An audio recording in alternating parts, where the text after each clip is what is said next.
പണ്ടേ നാട്ടിൽ തന്നെയാണ് വിഷുവും അതുപോലെ തന്നെ ഓണവും എല്ലാം ആഘോഷിക്കുന്നത്.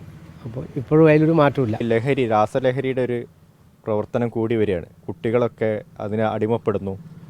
ഇന്നത്തെ നമ്മുടെ ഈ ഉദ്ഘാടനത്തിലൊരു പ്രധാനപ്പെട്ട ആദ്യത്തെ പരിപാടി തന്നെ ലഹരി വിരുദ്ധ പ്രതിജ്ഞയാണ്.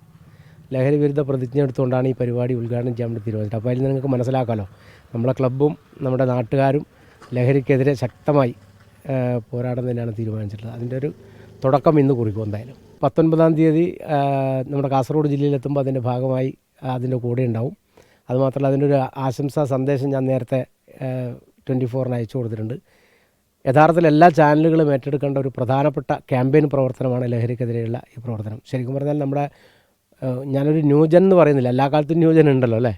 അപ്പോൾ ന്യൂജൻ എന്ന് പറയുന്നില്ല, നമ്മൾ എന്തായാലും നമ്മുടെ നാടിനെ രക്ഷിക്കുക, അതിനുവേണ്ടി എല്ലാവരും ഒറ്റക്കെട്ടായി പ്രവർത്തിക്കുക എന്നുള്ളതാണ് ഈ അവസരത്തിൽ നമ്മൾ ചെയ്യേണ്ട ഒരു പ്രധാനപ്പെട്ട കാര്യം.